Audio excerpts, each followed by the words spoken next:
I knew trouble was coming the moment Madison Turner walked toward me like she owned the entire hallway, and my soul along with it. And the worst part was that half the girls at Ridgeview High probably wanted to be stepped on by her, while I was just trying not to spill my coffee. But of course she bumped my shoulder anyway. The cup wobbled, hot chocolate sloshed out, and Madison grinned with the kind of wicked amusement that made my heartbeat trip over itself. "Relax, Lily," she said. "You act like you've never had a morning disaster before." I bit back a curse. I'd known Madison since we were kids in suburban Illinois, long before her family moved to California, long before she returned 3 years later with effortless looks, money, and a confidence that bordered on arrogance. Back then we'd played in my backyard, comparing scraped knees and sharing popsicles. Back then she was warm, goofy, and mine. Now she was everything but somehow still mine in ways I didn't understand. I wiped chocolate off my sleeve and pretended her presence didn't strike straight through me. "You could try not being an earthquake for once," I muttered. Madison leaned down slightly, her voice lowering, teasing, far too intimate for a hallway filled with people. "Where's the fun in that?" A few students slowed to watch us. Madison loved an audience. I did not. I stepped around her, determined to salvage what was left of my morning, but she caught my wrist lightly. "Hey, you've been ignoring my texts." "I've been busy." "Doing what?" "You don't have a life without me." There it was. The line that used to be a joke between us years ago but now landed like a slap. Madison didn't realize how her words carved into me. Or maybe she did and simply didn't care. Before I could reply, a gentle voice cut in. "She said she's busy. Maybe listen." We both turned. A girl I'd never seen stepped forward, her honey brown hair pulled into a messy ponytail, her eyes bright and observant behind round glasses.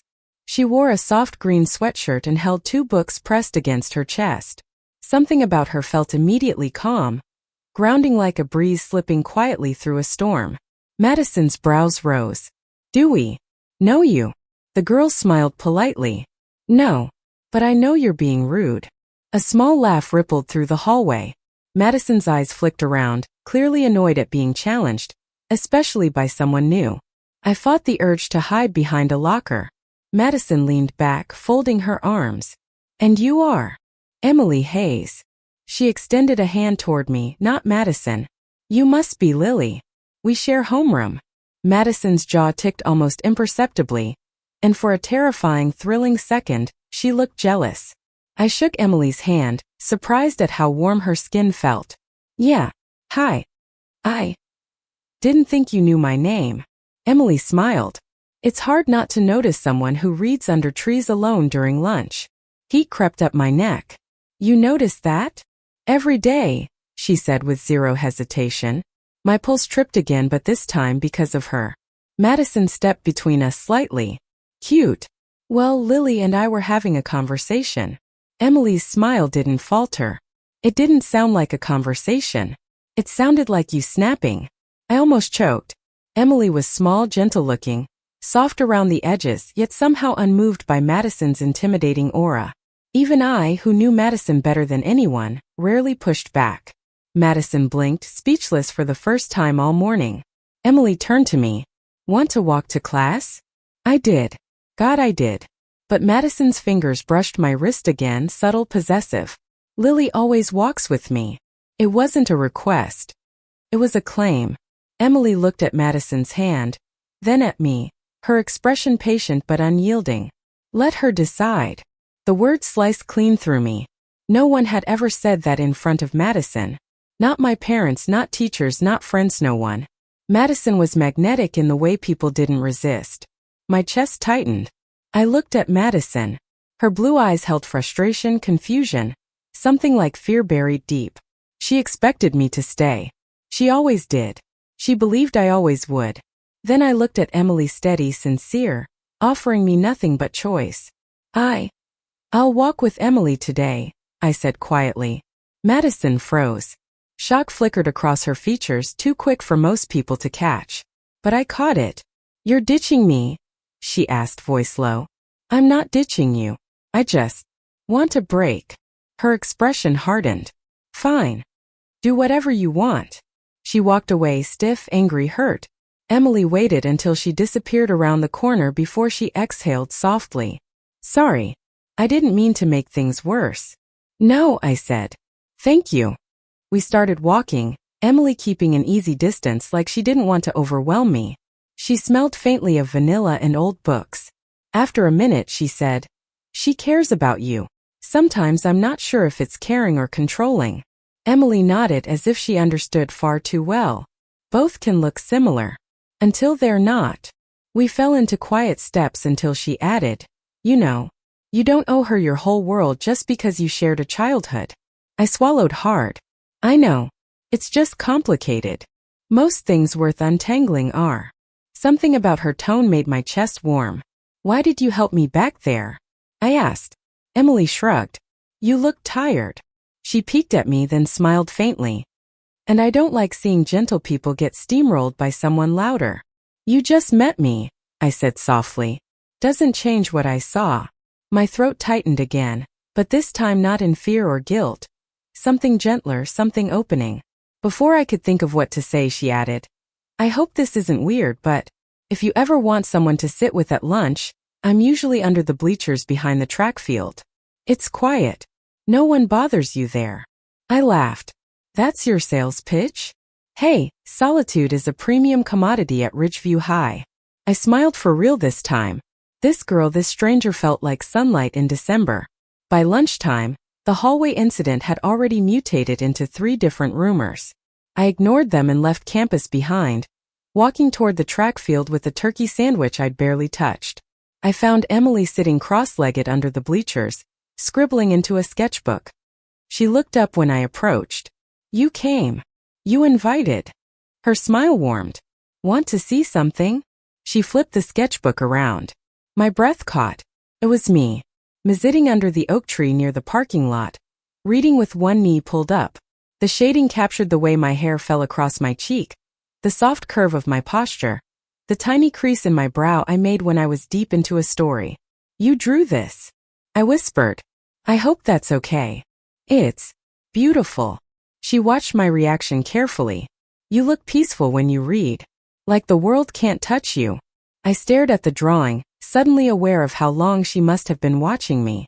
But instead of feeling exposed, I felt seen gently, respectfully. No one had looked at me that way. Not even Madison. Emily leaned back, resting her palms on the grass. You're allowed to take up space, you know. I blinked. What? You shrink around her, she said softly. Around Madison. I opened my mouth then closed it. Because she was right. Emily added, You don't have to explain.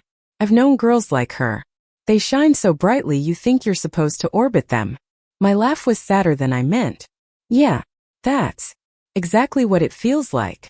But even stars collapse if they're not careful. She glanced at me, her voice gentle. And even girls who orbit deserve gravity of their own.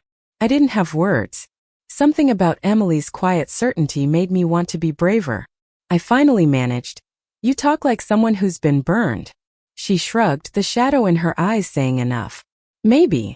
The air between us softened, growing warmer, deeper. Then she asked, Do you still love her? The question hit so directly I almost stopped breathing.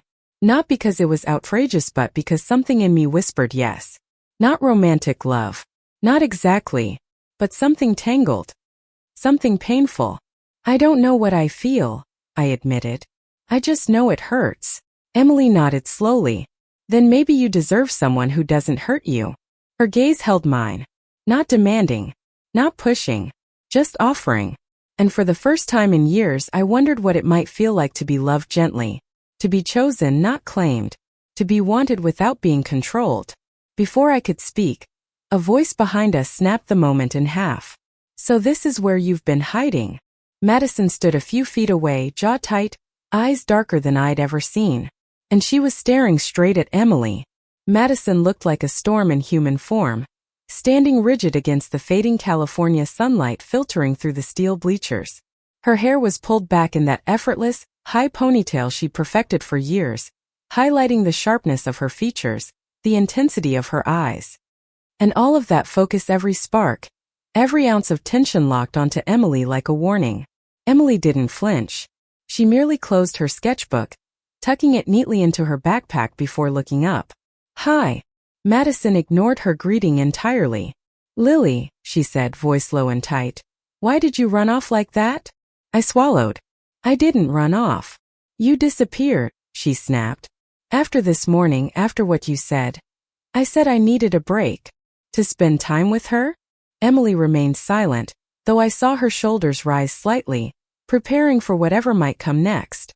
Madison stepped closer, her voice a thin wire stretched too tight. You don't know her. You don't know what she wants. And you do. I shot back before I could stop myself. Madison blinked, caught off guard. Emily stood then, brushing grass from her jeans. Her voice was calm, steady. I'm right here. If you have a problem with me, you can talk to me directly. Madison's jaw worked. She wasn't used to people standing up to her, certainly not someone soft-spoken. Someone unfamiliar. Someone she hadn't already categorized. What are you trying to do? Madison asked sharply. Insert yourself into something you don't understand? Emily didn't break eye contact. I'm trying to be decent. Maybe you should try it sometime. My breath hitched. Madison's shoulders tensed like she'd been struck. Emily, I said quietly, not wanting a fight. No, she replied softly. Someone needs to say it. Madison took a step forward. Emily didn't retreat. Their standoff felt electric, like the whole field was holding its breath. Finally, Madison turned to me, eyes burning. You said you needed space. I get that. But space doesn't mean running to the first stranger who smiles at you. She's not a stranger, I said. You met her today. Her voice cracked at the edges. And suddenly she gets a part of you I don't? She didn't demand it, I said, my voice trembling but firm. She asked. Madison flinched. The silence that followed felt like a crater forming between us. Emily lifted her backpack onto her shoulder.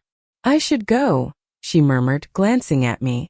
If you need anything, you know where to find me. She walked past Madison without hesitation. Madison watched her leave with a look that was part rage, part panic, part something I couldn't name. Then her gaze snapped back to me. What is going on with you? She demanded. With me?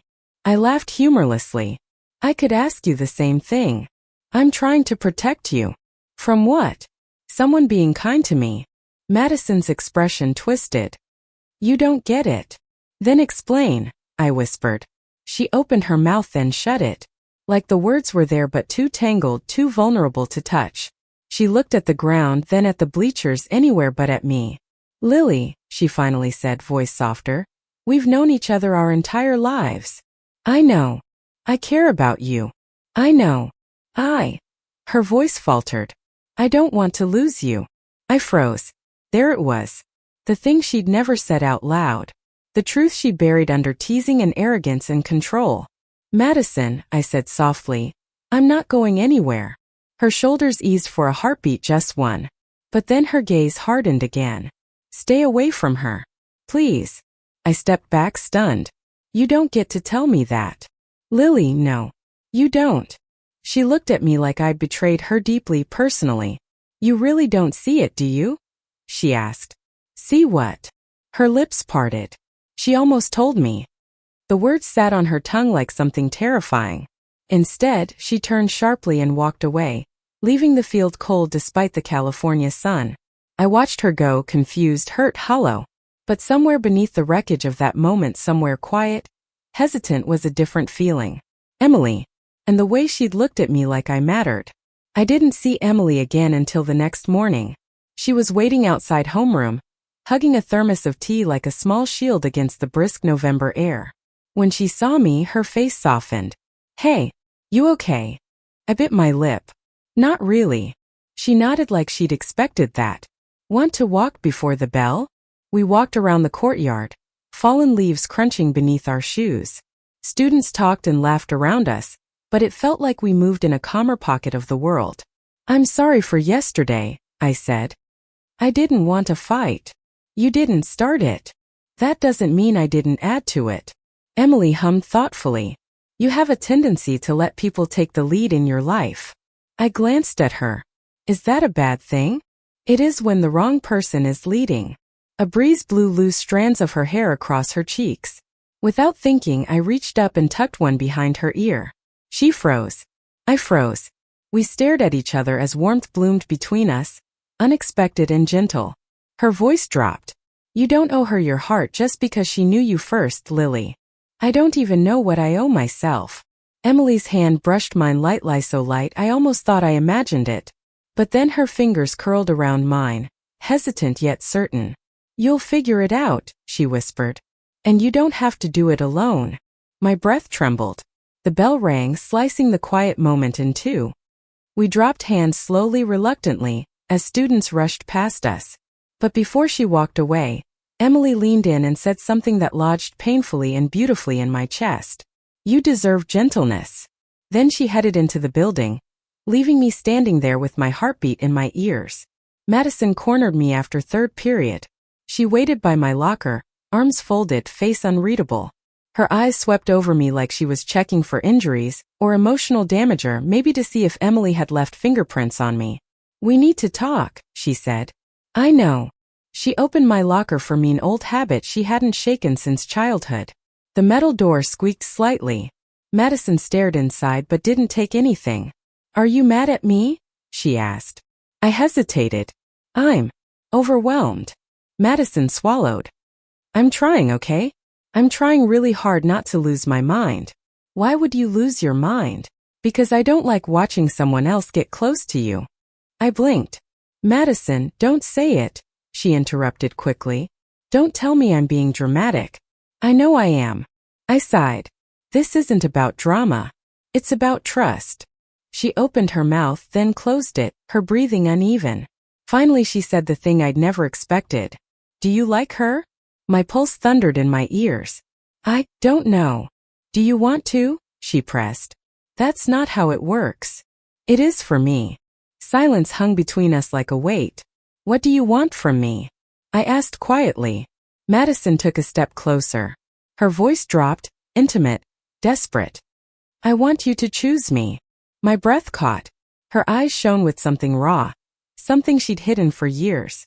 But before I could respond, before I could even begin to sort through the avalanche of emotions, Emily appeared at the end of the hallway. She didn't say anything. She just looked at me, really looked, and something inside me clicked into place. It wasn't clarity, not yet, but it was a pull, a direction. Madison followed my gaze, and her expression shattered. For the first time she looked truly afraid. She whispered, "Don't do this." "I'm not doing anything," I whispered back. "Yes, you are," she said, voice cracking. "You're slipping away." I shook my head. "I'm trying to find myself." "And that means losing me?" "No," I said. "But it means you can't control me." The hallway felt too bright, too loud. Madison stepped back like she'd been slapped. "I never controlled you," she insisted. I held her gaze. "You didn't give me space to breathe." Her lips trembled. She looked away. Emily stayed at a distance, giving me room, not pushing. Madison finally whispered, "If you walk to her right now, things won't be the same." My heart clenched painfully. Maybe that's the point. Madison choked on a sound, hurt, disbelief, something deeper. Then she turned and walked quickly down the hall, disappearing into the crowd before I could reach for her. I pressed a hand to my chest, steadying my breath. Emily approached quietly. "That looked rough." It was. "Do you need space?" "No," I said, surprising myself. "I need company." Emily nodded softly. "Okay, then I'm here." We started walking side by side, a new fragile bond threading between us. I didn't know what it would become. I didn't know where it would lead. But as Emily brushed her fingers against mine, tentative, hopeful, I knew one thing with absolute certainty. For the first time in a long time, I wasn't afraid of the direction my heart was pointing. The weeks that followed were an unraveling, quiet, painful, necessary. Madison stopped talking to me altogether. Not in a vindictive way, but in a wounded, hollow way. She avoided my gaze in the hallways.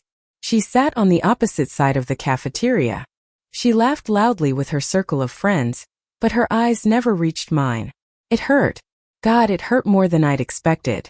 Losing someone who once felt like home always does. But Emily, she became something gentle to lean on.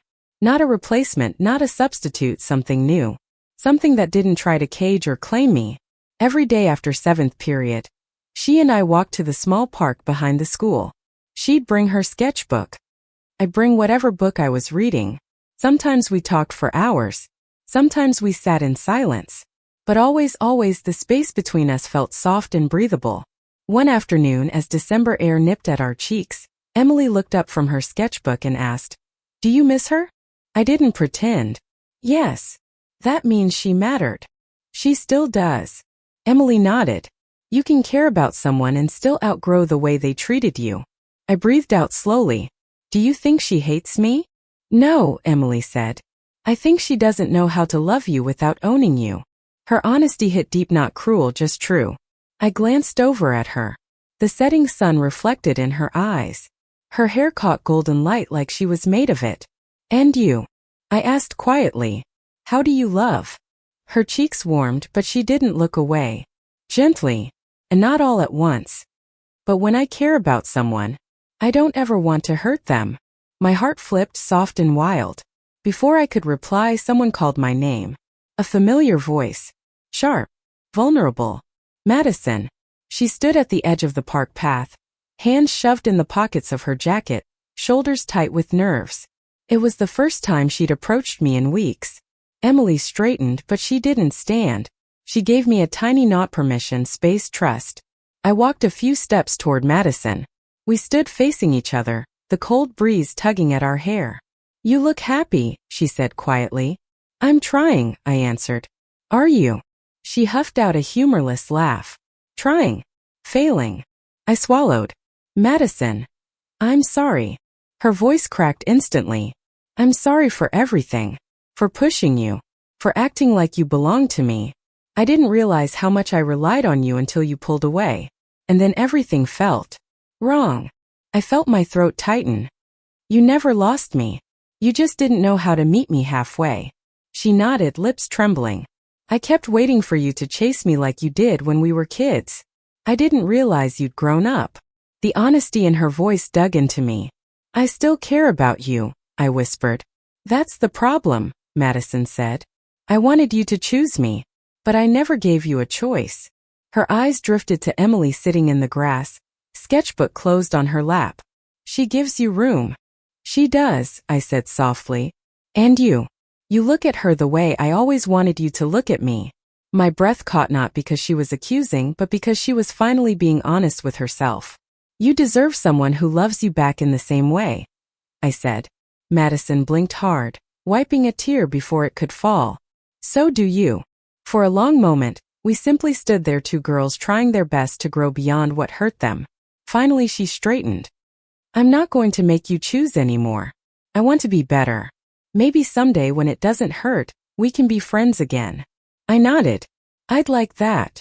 She gave a final, shaky smile before turning and walking away, shoulders lighter than when she'd arrived. I watched her go, feeling grief and relief intertwine into something bittersweet. When I returned to Emily, she looked up at me with a softness that steadied me. You okay? She asked. I think so, I said. It feels like something ended, but something else started. Emily touched my hand tentatively, her thumb brushing the back of my knuckles. Sometimes endings make room for the right beginnings. Warmth spread through me. I sat beside her, leaning just slightly against her shoulder. She didn't move away. She only shifted enough to rest her head gently against mine. We stayed like that, breathing in sync, watching the last streaks of sunset fade into early evening. After a long silence, Emily whispered, Can I show you something? She opened her sketchbook. On the page was a drawing unfinished, but stunning, of two girls sitting together on the grass. One reading, one sketching, their bodies angled toward each other, their expressions gentle, almost luminous. My chest tightened in the best possible way. Emily. I breathed. It's how I see you, she said softly. How I see us. I turned toward her, heart pounding, not with confusion, not with fear, but with clarity. Slowly, giving her every chance to pull away, I leaned closer. She met me halfway. Our lips brushed, soft, trembling, careful. The kind of kiss that wasn't about possession or tension or fear. The kind of kiss that asked a question and answered it at the same time. When we pulled back, her breath warmed my cheek. "Lily," she whispered, "I'm really glad you chose yourself." I smiled, eyes stinging with emotion. "Me too." And as she threaded her fingers with mine, not claiming, just holding, I realized something profound and simple. For the first time, love didn't feel like a storm. It felt like sunrise. And I walked toward it willingly. Thank you for listening. Like and subscribe to get notifications about next videos.